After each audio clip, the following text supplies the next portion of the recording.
The knife was pointed at her son's chest, and in that moment, when the world seemed to freeze, Emma noticed something strange. The man's coat had opened slightly, and in the small inside pocket was a silver watch. Her eyes widened.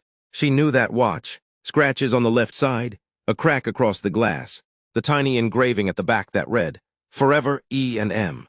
It was her husband's watch, the same one they buried with him 10 years ago. Everything came rushing back. The rainy night, the phone call from the police, the car crushed and smoking on the side of the road, the closed coffin they never let her open. Emma had cried for months. She'd whispered, "I love you," to a gravestone every day for a year. Her husband Mark was gone, dead, that's what they told her. But now, this man, this stranger with a scar across his cheek and a gun tucked in his belt, had Mark's watch. Emma stood frozen in her kitchen. The man grinned coldly and turned to her 17-year-old son, Jamie. "You should have stayed quiet, kid," he growled. Jamie backed up, bumping into the fridge. His hands were raised. I don't know what you want." The man stepped closer. Emma's voice broke through the silence. "Where did you get that watch?" He turned to her, annoyed. "What?" "The watch in your pocket," she said. Her eyes locked on it. "Where did you get it?" He glanced down, then back at her, smiling. "Old thing, just something I picked off a dead man years ago." Emma's breath caught. Jamie's eyes darted to her. "Mom, what's happening?" She whispered, "That watch belonged to your father." The man froze. Just for a second. Then he laughed. "Small world, huh?" Emma's heart pounded in her chest. "Who are you?" The man stepped back, raising the knife again. But Emma wasn't scared anymore. She was burning with a new fire inside her. Because if this man had her dead husband's watch, maybe Mark didn't die at all. The man's smile faded when he saw Emma's eyes. They weren't afraid anymore. They were sharp, fierce, remembering. "I asked you a question," Emma said, stepping in front of her son. "Who are you, and where did you get that watch?" The man looked between her and Jamie. For a moment he seemed unsure, then angry. He pulled the knife higher. "You ask too many questions," he hissed. "And your boy's in the way of something important." Jamie grabbed a kitchen chair and held it like a shield. "You're not touching my mom." The man lunged forward, but Emma acted fast. She grabbed the nearest thing, a heavy frying pan, and swung with all her strength. Clang! It hit the man's arm, and the knife flew from his hand. Jamie kicked it across the room. The man fell back, stumbling over a stool. He groaned, but reached for the gun at his side. Emma's voice trembled, but she stood her ground. "You tell me right now, what happened to my husband?" The man's hand hovered over the gun. His eyes were wild, confused. Then for the first time, Emma saw something in him, something scared. He backed up toward the door. "I told you," he said. "I got it from a dead man. He didn't stay dead, though. He changed his name, changed everything." Emma's heart skipped. "Where is he?" she asked. "Where's Mark?" The man smirked. "He's not Mark anymore." And with that, he ran. Out the back door, into the dark. Jamie rushed to lock the door behind him.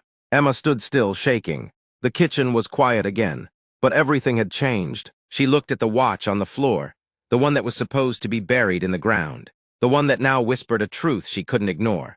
Her husband wasn't dead. He was alive, and for some reason, he'd sent someone to kill their son. Emma stared at the silver watch lying on the kitchen floor, the same watch she kissed before they shut the coffin, the same one she'd buried with Mark, now sitting in her house, dropped by the man who tried to kill their child. She picked it up with trembling fingers. The crack was still there, so was the engraving. "Forever E&M." Jamie stood beside her, breathing hard. "Mom, what's happening? Why did he say Dad didn't stay dead?" Emma shook her head slowly. "I don't know, but I'm going to find out." That night, after calling the police and giving a full report, Emma couldn't sleep. She sat in her room, the watch in one hand, a photo of Mark in the other. Her heart was heavy, angry, confused. But also, a tiny spark of hope flickered. She typed something into her old laptop. "Mark Thomas, car crash 10 years ago." The articles came up, just like before. "Local man dies in fiery wreck. No open casket due to severe burns." But something was strange. Emma clicked on the report written by the coroner. It was short, rushed, no photos, no autopsy file. She narrowed her eyes. The body had been identified by Mark's wallet and ring. That's all. No dental match, no DNA. Her hands grew cold. "What if it wasn't him?" she whispered. "What if someone planted his things on another body?" Emma sat up straighter. She remembered something else, 2 weeks before the crash. Mark had been acting strange. Late nights, phone calls he wouldn't explain, a quiet sadness in his eyes. He kissed her goodbye the morning of the accident like he knew it was forever. What if he had known something? What if he chose to disappear? The next morning, Emma packed a bag. "Where are you going?" Jamie asked, still shaken but calmer. "I'm going to find the truth." She said, "Stay with Aunt Claire. I'll call every day." Jamie nodded, then stepped closer. "Mom, if Dad's really alive, why would he want me dead?" Emma swallowed hard. "I don't know yet, but whatever this is, it didn't end in that crash." She took the watch, slipped it into her pocket, and drove toward the one place that still had answers, the town where Mark grew up. The drive felt longer than it really was. Emma hadn't been to Mark's hometown in over 12 years. It was a quiet place, rows of old houses, sleepy streets, a bakery that still had the same faded sign. Everything looked the same, but now it all felt different. Like the truth had been hiding here, waiting. She parked near the library and walked in, clutching the watch in her coat pocket. "Hi," she said to the librarian at the front desk, a kind-looking woman with silver glasses. "I'm looking for any old news or public records about a man named Mark Thomas. He grew up here." The woman blinked, then smiled. "Mark Thomas sounds familiar." One moment. She led Emma to the archives room and pulled out a dusty file box. Emma opened it, flipping through papers, school newsletters, football team photos, birthday announcements. Then her fingers froze on a newspaper clipping. Local teen injured in mysterious woods incident. No charges filed. A photo of a young Mark, face bruised, standing beside a man in a police uniform. Emma's eyes narrowed. The caption read, "Mark Thomas, 17, pictured after surviving what authorities called a private altercation, involving a family friend, Richard Langley." She whispered, "Langley." That name was familiar. Suddenly, her heart skipped. The man who attacked Jamie last night had called himself Mr. Lang. Could it be the same person? Emma snapped a photo of the article and kept digging. She found more, old records that showed Mark had been in therapy for trauma and memory loss. But the details were sealed. Then she found something that made her stop breathing. A change of name request filed 6 months before the crash. Mark had applied to change his name to Daniel Myers. Emma's chest tightened. Why would he do that? Then she remembered the words of the man in her kitchen. "He's not Mark anymore." Her hands shook. Mark hadn't died. He had planned to vanish. And not only that, he became someone else. Someone dangerous. She turned to the librarian. "Do you have anything on Daniel Myers?" The woman typed into the computer and paused. Then she frowned. "There's a Daniel Myers listed here, but it's flagged. It says confidential government access only." Emma's blood ran cold. What was my husband involved in? Emma stepped outside the library, the cold wind tugging at her coat. She stood on the sidewalk, heart pounding. The name Daniel Myers echoed in her mind like thunder. Why was it marked confidential? What had Mark gotten into? Why had he left them? And worst of all, why had someone tried to kill Jamie? She pulled out her phone and called an old friend, Detective Harris, one of the only people she still trusted from back when the crash happened. "Harris speaking. It's Emma." There was a pause. "Emma, it's been a long time. I need your help," she said, her voice shaking. "It's about Mark." "Mark," he said, confused. "Emma, he's been gone for 10 years.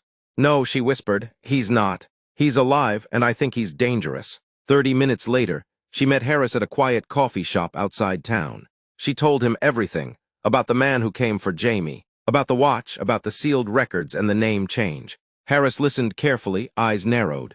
When she finished, he leaned forward. "I don't know how to say this gently," he said, "but if Mark really changed his name and was flagged in a confidential database, he may have been part of a federal investigation." Emma stared. "What kind of investigation?" "One where people disappear," Harris said. "Witness protection, deep undercover, or worse, double agents." Emma's hands trembled around her coffee cup. "But why would he come back after all this time? Why try to hurt our son?" Harris hesitated. "That's the question we need to answer, and fast." He pulled out his tablet and searched the name again, Daniel Myers. This time with police clearance, something loaded. Emma leaned in. It was a file, thin, just a few pages. Daniel Myers, former undercover operative. Classified intelligence work. Suspected in 3 unsolved murders. Vanished 7 years ago. Emma gasped, "Murders." She grabbed the photo at the top of the file. It was him. Mark, her husband, older, harder, eyes colder than she remembered. Her stomach turned. "What did you become, Mark?" she whispered. Then Harris's phone buzzed. He answered it, and his face went pale. "What is it?" Emma asked. He looked up at her slowly. "There's been a break-in at your sister's house." Emma's heart stopped. "Jamie's there." Harris stood quickly. "Let's go now." The drive felt endless. Emma sat stiff in the passenger seat. gripping the watch so tightly it cut into her palm. Her mind raced with 100 fears, but only one name repeated over and over. Jamie, please let him be safe. Harris turned the corner onto her sister's street, sirens flashing up ahead. Police cars surrounded the front yard. The door to the house was wide open. The porch light was flickering. Emma jumped out of the car before it fully stopped and ran. Jamie, Jamie, she shouted, voice cracking. A paramedic stepped out of the house. Ma'am, wait. But she pushed past him. Inside, she saw shattered glass on the floor, furniture knocked over, and then, Mom! Jamie ran to her and wrapped his arms around her so tight it made her knees go weak. She kissed his head over and over, tears falling. Are you hurt? Did he touch you? Jamie shook his head fast. No, I hid. He tried to get in, but Aunt Claire hit the panic button. The police showed up just in time. Emma looked over and saw Claire sitting on the couch, shaking a blanket around her shoulders. But Harris was talking to one of the officers, and his face looked troubled. What is it? Emma asked. Harris turned to her. The man who broke in didn't take anything. He didn't even go after Jamie. Emma frowned. Then what was he doing here? Harris took a deep breath. He left something on Jamie's bed. Emma's heart thudded. What? Harris handed her a clear plastic evidence bag. Inside was an envelope, and inside that was a photo. Emma pulled it out carefully. Her blood ran cold. It was a picture of Mark, taken just days before the crash. He was holding a baby, Jamie, smiling. And on the back of the photo, a message written in black ink. I never meant to leave, but I had to. If you keep digging, more people will die. The boy is safer not knowing the truth. Emma's knees buckled, and she sank to the floor. Jamie crouched beside her. Mom, what does it mean? She stared at the photo. Her husband was watching. He knew she was close. He was warning her. But instead of fear, something else burned inside her now. Determination. She looked at Jamie, eyes fierce. It means the truth still matters, and I'm not stopping until I find him. The next morning, Emma stood at the edge of a quiet lake. The air was still. Fog curled over the water like a secret waiting to speak. This was the place in the background of another photo Harris found, a location Mark once visited under his new identity. The final breadcrumb. Emma took a deep breath and stepped onto the dock. She wasn't sure what she'd find. A man from her past, a ghost in disguise, a husband she'd loved, or someone completely new.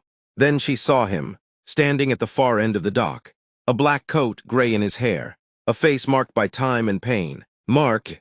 He turned slowly, as if he'd been waiting for her. Emma didn't speak right away, she just looked at him. He was alive, and yet he wasn't the same man she buried. He finally broke the silence. I told them you'd find me. Emma's voice trembled. Why, Mark? Why leave me? Why leave Jamie? Why fake your death? His eyes filled with tears.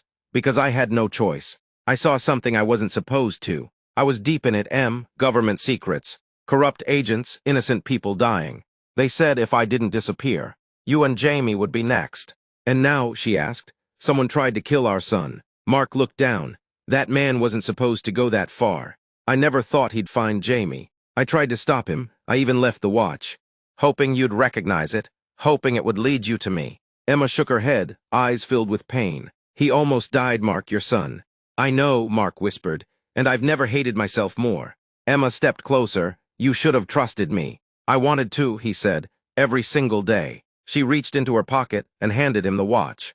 I kept it, she said, through everything. Mark held it gently, like it was the last piece of himself he hadn't lost. What now? He asked, voice barely a whisper. Emma looked at him with tears in her eyes. You come home, you face what you've done. You meet your son again, and you try to fix what's left. Mark nodded slowly, a broken man still holding onto a thread of hope. And in that moment, they stood together at the edge of the past, haunted, wounded, but alive. There were no promises, only a beginning, of healing, of truth, of family finding its way back.